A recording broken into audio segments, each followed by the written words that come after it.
அல்வா பார்த்திங்கன்னா நல்லா பபுள்ஸ் வர ஆரம்பிக்குது. இன்னும் நல்லா கெட்டியாக வரணும். கெட்டியாக வந்ததுக்கப்புறமேட்டு நெய்யை வந்து நம்ம கொஞ்சம் கொஞ்சமாக சேர்த்து கிண்டிக்கிட்டே வரணும். வணக்கம் உறவுகளே, இன்றைக்கி நம்ம பார்க்க போகிறது பார்த்திங்கன்னா கோதுமை அல்வா தான் பார்க்க போகிறோம். இப்போ இந்த கோதுமை அல்வா பார்த்திங்கன்னா வீட்டில் நம்ம எப்படி ஈஸியாக செய்யலாங்கிறது தான் பார்க்க போகிறோம். இப்போ வந்து நான் ஒரு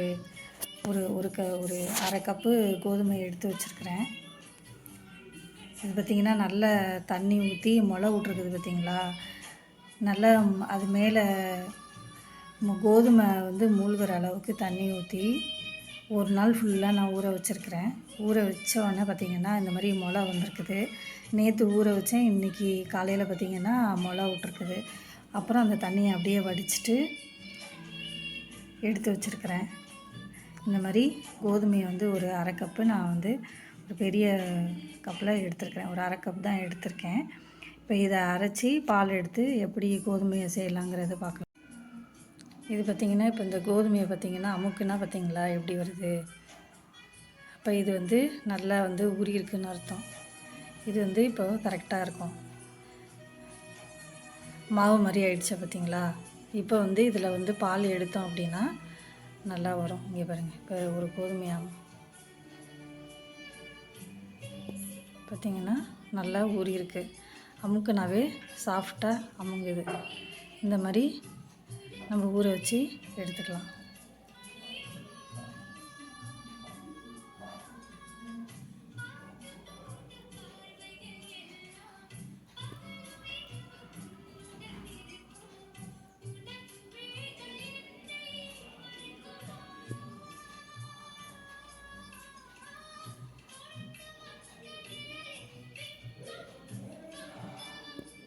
ஜூஸரில் பார்த்திங்கன்னா தண்ணி ஊற்றி இப்போ அரைக்க போகிறேன். அரைச்சோன்னு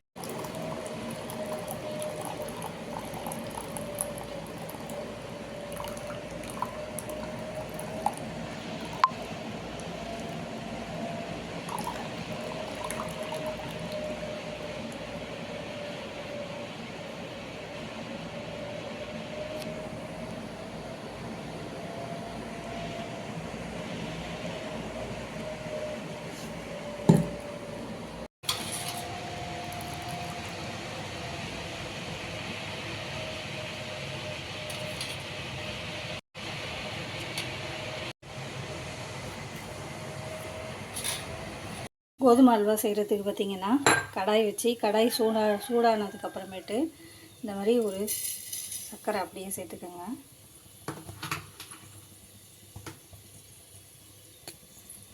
கரண்டி சின்ன கரண்டி தான் இது. சின்ன கரண்டியில் 2 ஸ்பூன் சர்க்கரை, 2 கரண்டி சேர்த்துருக்கேன்.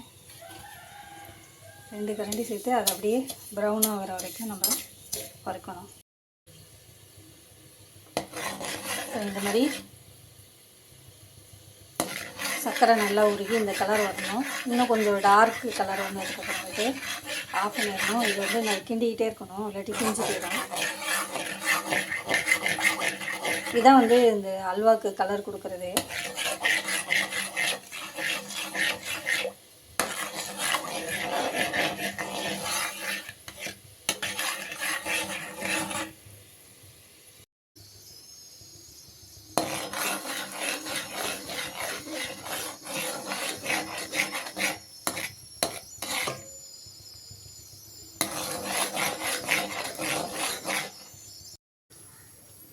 இப்போ இந்த ஸ்டேஜில் பார்த்திங்கன்னா நம்ம இந்த அரைச்சி வடிகட்டி வச்சுருக்குறோம் இல்லையா கோதுமை பால், அதை சேர்த்துக்கலாம்.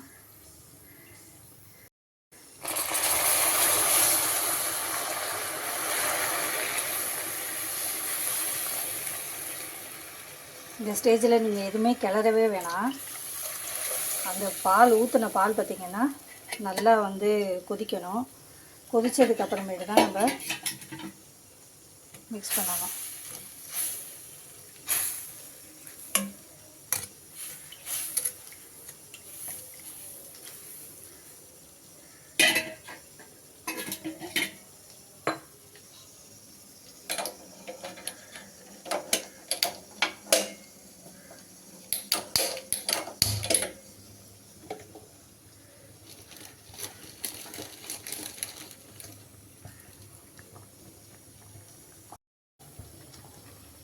இந்த ஸ்டேஜில் பார்த்திங்கன்னா ஒரு சிட்டிகை உப்பு சேர்த்துக்கிறேன்.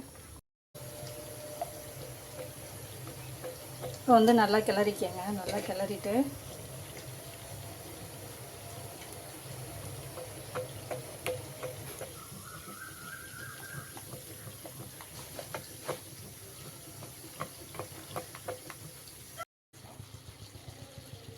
இதில் பார்த்திங்கன்னா ஏலக்காய் தூள், கிராம்புத்தூள் கொஞ்சம் கலந்து சேர்த்துக்கேன்.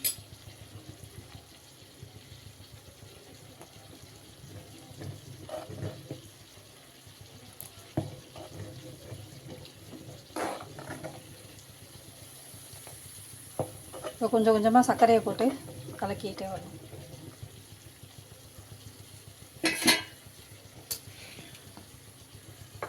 சர்க்கரை பார்த்திங்கன்னா இதில் ஒரு கப்பு எடுத்து வச்சுருக்கிறேன். கொஞ்சம் கொஞ்சமாக சேர்த்துக்கலாம்.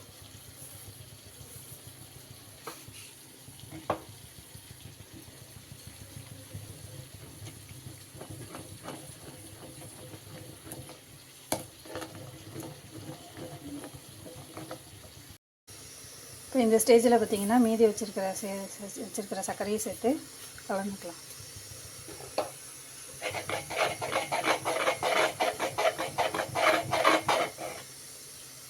பாருங்க,